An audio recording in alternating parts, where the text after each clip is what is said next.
ಹಾಸ್ಪಿಟಲ್ನಲ್ಲೇ ಭಾಗ್ಯ ಮತ್ತು ತಾಂಡವ್ ಮದುವೆ ನಿಶ್ಚಯವಾಗಿದೆ. ಹಾಗಿದ್ರೆ ಹಾಸ್ಪಿಟಲ್ನಲ್ಲೇ ತಾಂಡವ್ ಭಾಗ್ಯ ಕರುಳಿಗೆ ತಾಳಿ ಕಟ್ತಾರಾ? ಏನಾಯಿತು ಈ ಒಂದು ವಿಡಿಯೋದಲ್ಲಿ ನೋಡೋಣ ಬನ್ನಿ. ಇಲ್ಲಿ ಕುಸುಮ ಅವರು ತಾಂಡವ್ ಮೇಲೆ ರೊಚ್ಚಿಗೆತ್ತಾರೆ. ಇವತ್ತು ಇಷ್ಟೆಲ್ಲ ಆಗೋದಕ್ಕೆ ಕಾರಣ ನೀನೇ ಏನು ಮಾಡಿದ್ಯಾ, ಅದಕ್ಕೆ ಆದಿ ಮದುವೆ ಬೇಡ ಅಂತ ಹೋಗಿದ್ದಾನೆ. ನೀನು ಯಾವುದೇ ಕಾರಣಕ್ಕೂ ಇನ್ನು ಮುಂದೆ ಈ ಮನೇಲಿ ಕೂರ್ದು ಅಂತ ಹೇಳಿ ಕುಸುಮ ಅವರು ಕೆಂಡ ಕಾರ್ತಾರ. ತಾಂಡವ್ ಕುತ್ತಿಗೆ ಪಟ್ಟಿ ಹಿಡಿದು ಮನೆಯಿಂದ ಹೊರಗಡೆ ದಬ್ಬೋದಕ್ಕೆ ಮುಂದಾಗ್ತಾರ. ಆದರೆ ಧರ್ಮ ಅಂಕಲ್ ಬಂದಿದ್ದೆ ಮಗನ ಪರವಾಗಿ ನಿಂತು ವಾದ ಮಾಡ್ತಾರೆ. ಏನು ಮಾಡ್ತಿದ್ಯಾ ನೀನು, ಸುಮ್ಮನೆ ವಿನಾಕಾರಣ ತಾಂಡವ್ ಮೇಲೆ ಅನುಮಾನ ಪಡ್ತಿದ್ಯಾ ಅಂದಾಗ, ಇಲ್ಲ ನಾನು ನಿಜನೇ ಹೇಳ್ತಿದ್ದೀನಿ, ಇವ್ನು ನಾಟಕ ಮಾಡ್ತಿದ್ದಾನೆ, ಇವ್ನು ಯಾವುದೇ ಕಾರಣಕ್ಕೂ ಇಲ್ಲಿರಬಾರ್ದು ಅಂತ ಹೇಳಿ ಹೊರಗಡೆ ದಬ್ಬಕ್ಕೆ ಹೋದಾಗ ಕುಸುಮ ಅವ್ರಿಗೆ ಹೊಡೆಯೋದಕ್ಕೆ ಮುಂದಾಗ್ಬಿಡ್ತಾರೆ ಧರ್ಮ ಅಂಕಲ್.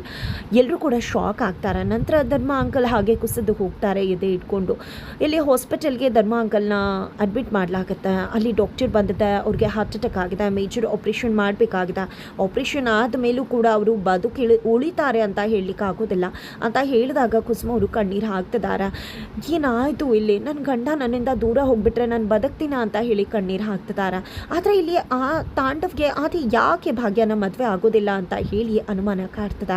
ಅದ ಕಡೆ ಭಾಗ್ಯ ಮಾವ ಧರ್ಮ ಅಂಕಲ್ಗೆ ಈ ರೀತಿ ಆಗಿದೆ ಅನ್ನೋ ವಿಷಯ ಕಿಶನ್ ಮತ್ತು ಪೂಜಾ ಗೊತ್ತಾಗುತ್ತೆ. ಆ ವಿಷಯವನ್ನು ಆದಿಗೆ ಹೇಳೋಕೆ ಅಂತ ಅವ್ರು ಟ್ರೈ ಮಾಡ್ತಾರೆ. ಬಟ್ ಮೀನಾಕ್ಷಿ ಅವರು ಆದಿ ಇಲ್ಲ, ಅವ್ನು ಬಂದಮೇಲೆ ಹೇಳ್ತೀನಿ ನೀವು ಹೊರಡಿ ಅಂತ ಕಳಿಸ್ಬಿಡ್ತಾರೆ.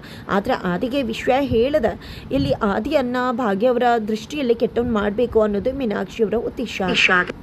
ಇತ್ತ ಕಡೆ ಕಿಶನ್ ಮತ್ತು ಪೂಜಾ ಹಾಸ್ಪಿಟಲ್ಗೆ ಬರ್ತದಾಗೆ ಎಲ್ಲಿ ನಿಮ್ಮಣ್ಣ, ಇದಕ್ಕೆಲ್ಲ ಆಗೋದಕ್ಕೆ ಅವನೇ ಕಾರಣ, ಎಲ್ಲ ಮಾಡಿ ಅವ್ನಿಗೆ ಎಲ್ಲಿ ಹೋದ ಅಂತ ಕುಸುಮರು ರೊಚ್ಚಿಗೆತ್ತಾರೆ.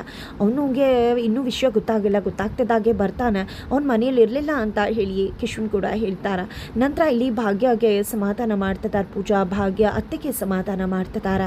ಇದರ ನಡುವೆ ತಾಂಡವೇ ಅಪ್ಪಂಗೆ ರಕ್ತ ಕೊಡ್ತಾರೆ, ನನ್ನ ಅಪ್ಪನ ದಯವಿಟ್ಟು ಉಳಿಸ್ಕೊಡಿ ಅಂತ ಕೇಳ್ಕೊತಾರೆ. ಈ ಕಡೆ ಕನಿಕಾ ಜೊತೆ ಶಾಮೀಲಾಗಿರ್ತಕ್ಕಂತಹ ತಾಂಡವ ಅದು ಯಾವುದೇ ಕಾರಣಕ್ಕೂ ಮನೆಯಿಂದ ಬರ್ದಿರೋ ಹಾಗೆ ನೋಡ್ಕೋ ಅಂತ ಕನಿಕಾಗಿ ಹೇಳಿದ್ದಾರೆ. ಕನಿಕಾ ಕೂಡ ತಾಂಡವಿಂದ ಯಾವುದೋ ಫೇವರನ್ನು ಎಕ್ಸ್ಪೆಕ್ಟ್ ಮಾಡಿದ್ದಾರೆ. ಎತ್ತ ಕಡೆ ಧರ್ಮ ಅಂಕಲ್ ಭಾಗ್ಯ ಮತ್ತು ತಾಂಡವ್ನನ್ನು ಒಳಗಡೆ ಕರೀತಾರೆ. ನಾನು ಬದುಕ್ತೀನೋ ಇಲ್ವೋ ಅಂತ ಗೊತ್ತಿಲ್ಲ, ಆದರೆ ಭಾಗ್ಯ ದಯವಿಟ್ಟು ಅಮ್ಮ ತಾಂಡವ್ನ ಮದುವೆ ಆಗು, ನೀವಿಬ್ಬರು ಹೊಸ ಬದುಕನ್ನು ಶುರು ಮಾಡಿ ನನಗೆ ಮಾತು ಕೊಡಿ ಅಂತ ಹೇಳಿ ಮಾತು ತಗೋತಾರೆ. ಹಾಗಾಗಿ ಭಾಗ್ಯ ತಾಂಡವ್ನ ಮದುವೆ ಆಗೋದಕ್ಕೆ ಮುಂದಾಗ್ತಿದ್ದಾರೆ. ಹಾಗಿದ್ರೆ ಏನಾಗುತ್ತೆ ಮುಂದೆ ಅನ್ನೋದನ್ನು ತಿಳ್ಕೋಬೇಕು ಅಂದರೆ ಮುಂದಿನ ವಿಡಿಯೋಗೆ ವೇಟ್ ಮಾಡೋದನ್ನು